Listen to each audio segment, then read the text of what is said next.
कहानी फरहाना के साथ ही शुरू होती है। फरहाना मुस्लिम फैमिली से एक बहुत ही नेक लड़की है। वो हर सुबह जल्दी उठती है, वजू करती है और हर रोज 5 वक्त की नमाज पढ़ती है। फरहाना के 3 बच्चे हैं, 2 बच्चे स्कूल जाते हैं और एक छोटी बेटी जो अभी सिर्फ 1.5 साल की है। फरहाना के अब्बू की मार्केट में चप्पलों की एक दुकान होती है और फरहाना का शौहर करीम उनके साथ दुकान पर ही काम करता है। कुछ सालों पहले तक फरहाना के अब्बू की यह दुकान काफी अच्छी चल रही थी और इसी दुकान के बल पर फरहाना के अब्बू ने अपने तीनों बेटियों की शादी की थी। लेकिन अब समय बदल चुका था। मार्केट में कई सारी नई दुकानें खुल चुकी थी, कंपटीशन ज्यादा था, इसलिए फरहाना के अब्बू की दुकान टूट चुकी थी। कोई कस्टमर नहीं आता था और यही वजह है कि अब फरहाना के घर पर पैसों की बहुत तंगी आ चुकी है। यहाँ तक कि उनके पास बच्चों की स्कूल फीस देने के भी पैसे नहीं है, जिसकी वजह से बच्चों को हर रोज स्कूल में खड़ा किया जाता है। एक शाम को जब वो लोग खाना खा रहे होते हैं, तब करीम अपने ससुर जी से कहता है कि दुकान से भी अच्छा धंधा नहीं हो रहा, हमारे पास स्कूल की फीस देने के लिए भी पैसे नहीं है,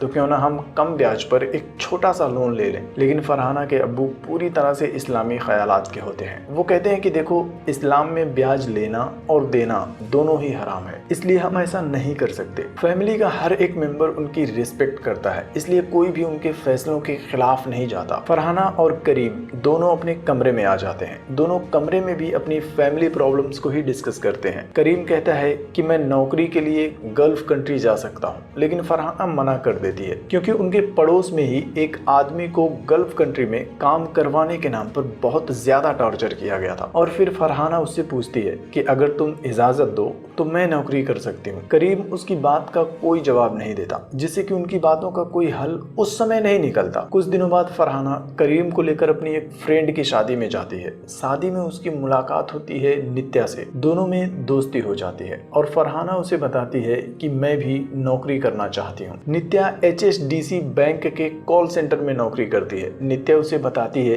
कि इस मंडे को हमारी कंपनी में इंटरव्यू है, तुम चाहो तो आ सकती हो, और उसे अपनी कंपनी का कार्ड भी दे देती है। मंडे को फरहाना करीम को अपने साथ लेकर इंटरव्यू के लिए जाती है। फरहाना को एक कमरे में इंटरव्यू के लिए बुलाया जाता है। करीम बाहर बैठकर उसका इंतजार करता है। थोड़ी देर में फरहाना बाहर आती है और दोनों घर जाने लगते हैं। रास्ते में फरहाना करीम को बताती है कि उसे जॉब मिल चुकी है और कंपनी वालों को मेरे नमाज पढ़ने या फिर कोई भी इबादत करने से कोई एतराज नहीं है। जिसके बाद वो लोग मार्केट जाते हैं। फरहाना अपने लिए कुछ नए कपड़े खरीदती है और एक जानमाज भी खरीदती है। फिर वो लोग घर आ जाते हैं। अगले दिन फरहाना ऑफिस जाने के लिए तैयार होती है। करीम उसके लिए एक नया चप्पल लाता है और उसे अपने हाथों से पहनाता है। हालांकि फरहाना के अब्बू को उसकी नौकरी करने पर ऐतराज होता है, लेकिन करीम की रजामंदी होने की वजह से वो कुछ नहीं कहते। फरहाना नकाब पहनकर पहले शेयरिंग ऑटो में बैठती है और फिर मेट्रो पकड़कर अपने ऑफिस चली जाती है। ऑफिस में उसे नित्या मिलती है,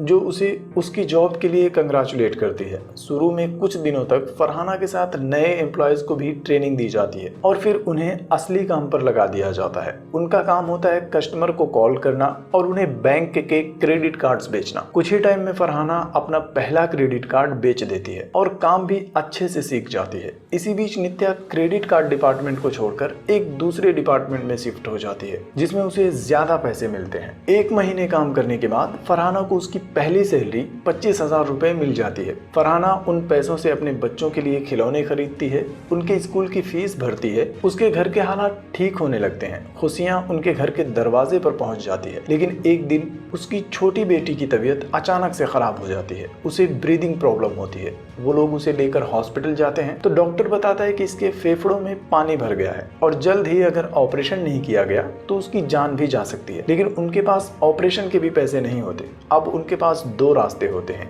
एक कि वो अपनी बच्ची को बिना इलाज के मरने दे या फिर अपनी दुकान को गिरवी रखकर लोन ले लें। बच्ची की हालत देखकर फरहाना के अब्बू लोन लेने के लिए मान जाते हैं और सब कुछ भूलकर दुकान गिरवी रखकर लोन ले लेते हैं और बच्ची का ऑपरेशन करवा दिया जाता है। ऑपरेशन के बाद बच्ची की हालत तो सुधर जाती है, लेकिन फरहाना की खराब हो जाती है क्योंकि उसके ऊपर पैसों का एक्स्ट्रा बोझ आ जाता है। और एक दिन जब फरहाना ऑफिस जाती है तब वो देखती है कि नित्या ने अपने लिए एक नई गाड़ी खरीद ली है। पूछने पर नित्या उसे बताती है कि उसके डिपार्टमेंट में सैलरी ज्यादा है और बोनस भी ज्यादा मिलता है। फरहाना उससे कहती है कि अगर ऐसा है तो मुझे भी अपने डिपार्टमेंट में शिफ्ट करवा दो, लेकिन नित्या मना कर देती है। कहती है कि मेरा डिपार्टमेंट क्रेडिट कार्ड नहीं भेजता, वो एक फ्रेंडशिप कॉल डिपार्टमेंट है और तुम उसमें काम नहीं कर पाओगी।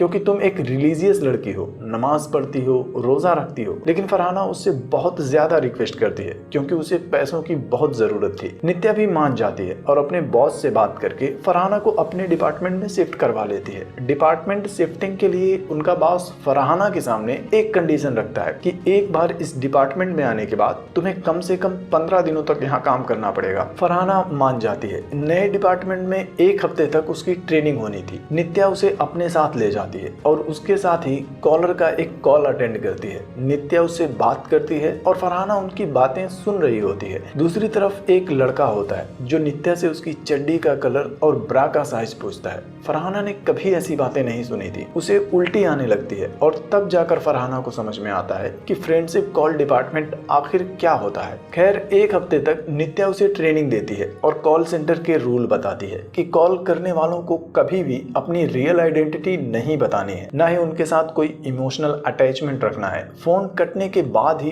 उन्हें भूल जाना है। फरहाना उस माहौल में खुद को एडजस्ट करती है और कई सारे कॉल्स अटेंड करती है और ज्यादा बात किए बिना ही फोन काट देती है। फ्रेंडशिप डिपार्टमेंट में सोफिया नाम की एक लड़की भी काम करती है जो बहुत खुले विचार की होती है और अपने जॉब को प्रोफेशनली एंजॉय करती है। फरहाना सोफिया को देखकर अपने काम को सीखने की कोशिश करती है क्योंकि सोफिया हमेशा डिपार्टमेंट में टॉप पर रहती है और अपने कॉलर से सोफिया सबसे ज्यादा देर तक बात करती है। इधर कॉल करने वालों को फरहाना अपना नाम ईशा बताती है और जैसे ही कॉलर फरहाना से सेक्स चैट करने की कोशिश करते हैं, फरहाना कॉल कट कर देती है। और एक दिन फरहाना को एक अनजान आदमी का कॉल आता है। फोन पर वो फरहाना को अपना नाम नहीं बताता, लेकिन आपको स्टोरी समझ में आए इसलिए मैं आपको उसका नाम बता देता हूँ। दयालन। दयालन फोन पर फरहाना से उसकी चड्डी और ब्रा का कलर नहीं पूछता। वो काफी रिस्पेक्टफुली बात करता है जैसे कोई फिलोसोफर, दिल टूटा हुआ इंसान हो। दयालन ईसा यानी कि फरहाना से कहता है कि तुम एक फीमेल वॉइस और मैं एक मेल वॉइस, हम दोनों एक दूसरे से अनजान किसी साये की तरह हैं। जिस तरह एक सिगरेट हमें सेटिस्फाई करने के लिए खुद को जला देती है, उसी तरह से मैं भी खुद को सेटिस्फाई करने के लिए अपनी सारी प्रॉब्लम्स एक अनजान फीमेल वॉइस से शेयर कर रहा हूँ। फरहाना को उसकी बातें बहुत अच्छी लगती हैं। दयालन भी अपनी ईसा से हर दिन घंटों तक बातें करने लगता है। दयालन जानबूझकर फोन नहीं काटता ताकि कोई दूसरा कॉलर फरहाना से सेक्स चैट करके उसे परेशान न करने लगे। इस तरह से फरहाना डिपार्टमेंट में भी टॉप पर आ जाती है और ऐसे ही उसके 15 दिन बीत जाते हैं, जिसके बाद फरहाना अपने पुराने क्रेडिट कार्ड वाले डिपार्टमेंट में वापस से शिफ्ट हो जाती है। लेकिन दयालन अपनी ईसा के लिए कॉल सेंटर में बार बार कॉल करता रहता है और जैसे ही कोई दूसरी लड़की फोन उठाती, दयालन फोन कट कर देता है। वो काफी परेशान होता है। इधर फरहाना भी उससे बात ना करके परेशान रहने लगती है और एक दिन फ्रेंडशिप डिपार्टमेंट में वापस आ जाती है और फिर ईसा बनकर दयालन से बात करना शुरू कर देती है। और फरहाना की बातों से एक दिन दयालन को पता चल जाता है कि उसकी ईसा एक मुसलमान लड़की है। लेकिन कॉल सेंटर के रूल की वजह से दयालन ईसा से उसका असली नाम नहीं पूछता। उस समय रमजान का महीना चल रहा होता है और फरहाना रोजे भी रखती है। दयालन उससे कहता है कि मैं तुम्हें कुछ गिफ्ट देना चाहता हूँ, लेकिन फरहाना मना कर देती है और कहती है कि अगर तुम सच में मुझे गिफ्ट देना चाहते हो तो मेट्रो स्टेशन पर सबवे के नीचे बहुत सारे भिखारी हैं, तुम उन्हें दे दिया करो। उस दिन जब फरहाना घर वापस जा रही होती है तो देखती है कि किसी ने सबवे के नीचे बैठे भिखारियों को गिफ्ट दिया है। फरहाना समझ जाती है कि यह सब उसके कॉलर फ्रेंड ने किया होगा और उन्हीं भिखारियों के बीच में एक गिफ्ट रखा हुआ था जिस पर ईसा लिखा हुआ था। फरहाना उस गिफ्ट को लेकर घर आ जाती है। धीरे धीरे फरहाना अपने कॉलर फ्रेंड को पसंद करने लगती है और एक दिन अचानक से फरहाना को उस कॉलर का कॉल आना बंद हो जाता है, जिससे फरहाना बहुत ज्यादा परेशान हो जाती है। उसे समझ नहीं आता कि आखिर वो करे भी तो क्या करे। 4 दिन बाद आखिरी रमजान के दिन फिर से उसका कॉल आता है। फरहाना उससे पूछती है कि आखिर तुमने पिछले 4 दिनों से कॉल क्यों नहीं किया था। दयालन उसे बताता है कि मैं आउट ऑफ सिटी चला गया था और मेरा मोबाइल फोन भी खराब हो गया था, तो क्या तुम मेरे लिए परेशान हो गई थी? मैं इसके लिए तुमसे माफी मांगता हूँ। फरहाना उससे कहती है कि मैं तुमसे मिलना चाहती हूँ, तुम्हें जानना चाहती हूँ। मैं अपनी जिंदगी के उस आदमी से अनजान नहीं रहना चाहती जिसने पहली बार मुझसे इतने प्यार से बात की हो। जिसके बाद दयालन उसे अपना नाम बता देता है और दोनों अगले दिन एक मेट्रो स्टेशन पर मिलने के लिए टाइम फिक्स कर लेते हैं। अगला दिन ईद का दिन होता है। फरहाना के घर पर ईद की रस्में होती हैं। फरहाना के अब्बू बच्चों को लेकर घूमने चले जाते हैं। करीम भी फरहाना से अपनी माँ से मिलने के लिए अपने घर चलने को कहता है, लेकिन फरहाना सर दर्द का बहाना करके अकेले ही घर पर रुक जाती है। सबके जाने के बाद वो एक डिब्बे में बिरयानी पैक करती है और दयालन से मिलने के लिए जाने लगती है। वो मार्केट से निकल रही होती है, तभी करीम उसे देख लेता है और उसका पीछा करना शुरू कर देता है। फरहाना मेट्रो स्टेशन पर पहुंच जाती है और दयालन का वेट करने लगती है और करीम भी उस पर नजर रख रहा होता है। तभी फरहाना को नित्या का कॉल आता है और नित्या उसे बताती है कि सोफिया का मर्डर हो चुका है। वो अपने एक कॉलर फ्रेंड से मिलने के लिए गई थी, जो उसे होटल रूम में लेकर गया, जहां उसने अपने कुछ दोस्तों के साथ मिलकर सोफिया को मार डाला। यह सब सुनते ही फरहाना के पसीने छूट जाते हैं। वो हड़बड़ा जाती है और हड़बड़ाहट में बिरयानी का डिब्बा स्टेशन पर ही छोड़कर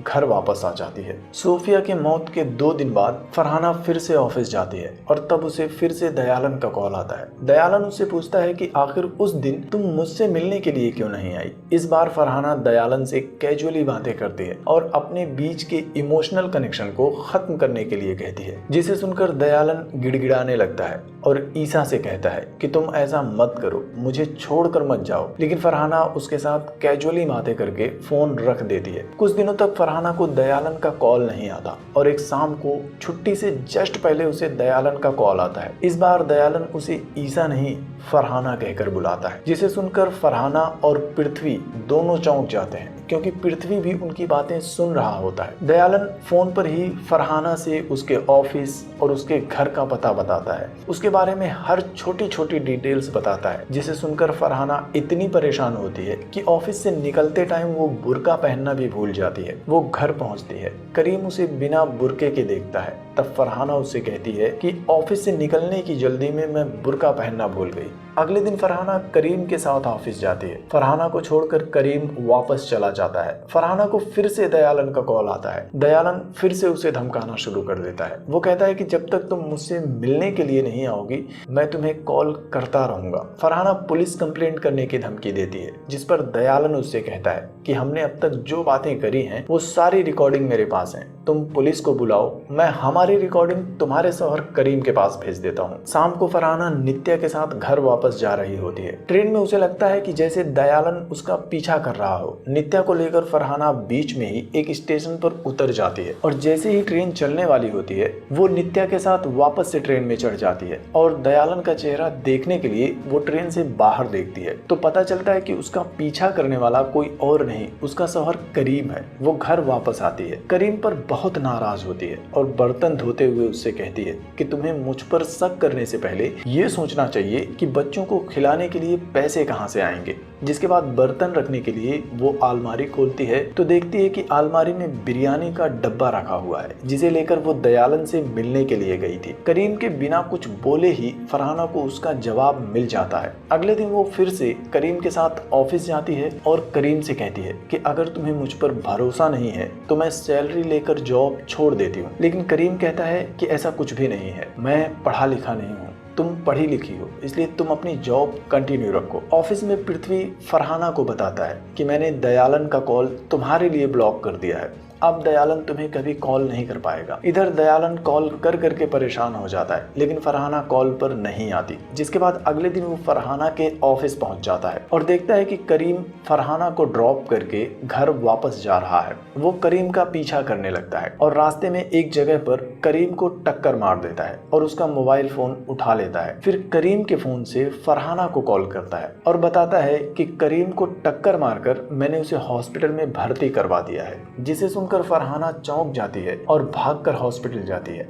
और इलाज के बाद करीम को लेकर घर वापस आ जाती है। शाम को फरहाना के मोबाइल पर फिर से दयालन का कॉल आता है। वो फरहाना को बताता है कि मैं करीम का मोबाइल वापस करने के लिए तुम्हारे घर आ रहा हूँ और फरहाना से कहता है कि या तो तुम मेरे कॉल उठाने का वादा करो या फिर मैं तुम्हारे घर आकर तुम्हारे बारे में सबको सब कुछ बता देता हूँ। मजबूरन फरहाना उसकी कॉल उठाने का वादा कर लेती है। जिसके बाद दयालन करीम का फोन उसके घर की सीढ़ियों पर रखकर चला जाता है। लेकिन अब दयालन के पास फरहाना के सभी फैमिली मेंबर्स और रिलेटिव्स के कॉन्टैक्ट्स होते हैं और वो हर तरह से फरहाना को ब्लैकमेल करके उसकी बातें मानने पर मजबूर कर देता है। पूरी तरह से मजबूर होने के बाद फरहाना उसके साथ फाइट बैक करने का फैसला करती है, लेकिन सवाल ये था कि कैसे, क्योंकि दयालन तो फरहाना के बारे में सब कुछ जानता था, लेकिन फरहाना बस उसका नाम जानती थी। तब फरहाना को वो गिफ्ट याद आता है जो भिखारियों के बीच में रखकर दयालन ने उसे दिया था। वो नित्या को अपने साथ लेकर उस दुकान पर जाती है जहां से गिफ्ट खरीदा गया था।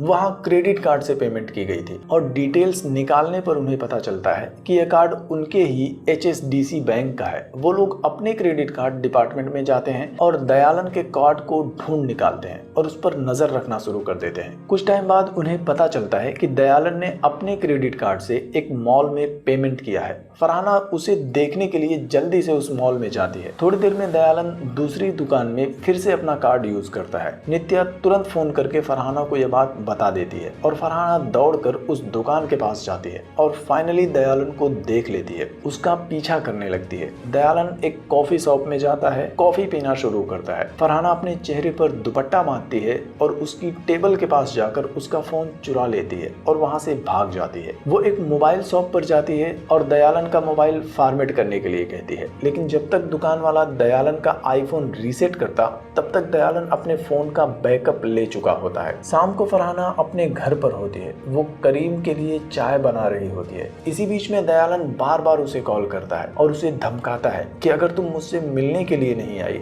तो मैं हमारी वॉइस रिकॉर्डिंग तुम्हारे शौहर को भेज दूंगा। परेशान होकर फरहाना मोबाइल बंद कर देती है और करीम को चाय देने के लिए जाती है। उसी टाइम पर करीम के फोन पर एक मैसेज आता है। मैसेज की आवाज सुनते ही फरहाना चौंक जाती है और चाय उसके हाथ से गिर जाती है। अगले दिन फरहाना फिर से ऑफिस जाती है। उसे दयालन का कॉल आता है। दयालन उसे मिलने के लिए अपने घर बुलाता है। इस बार फरहाना उसके घर जाने के लिए तैयार हो जाती है और थोड़ी देर में फरहाना उसके घर पर पहुंच जाती है। वो दरवाजे की बेल बजाती है और बाहर इंतजार करने लगती है। अंदर बैठा दयालन करीम को कॉल करता है और उससे कहता है कि तुम्हारी बीवी यहाँ मेरे घर पर मुझसे मिलने के लिए आई है। मैं तुम्हें एड्रेस भेज रहा हूँ, जाओ और उसे लेकर आओ। जिसके बाद दयालन दरवाजा खोलता है और फरहाना अंदर आ जाती है। दरवाजा बंद हो जाता है। दयालन उससे कहता है कि उस दिन जब स्टेशन पर तुम मुझसे मिलने के लिए नहीं आई तो मैं परेशान हो गया था। मैं तुमसे प्यार करता हूँ, इसलिए मुझे तुम्हारी फिक्र होने लगी थी और अगले दिन जब मैंने तुम्हें कॉल किया तो तुमने मेरे साथ कुत्तों जैसा बर्ताव किया,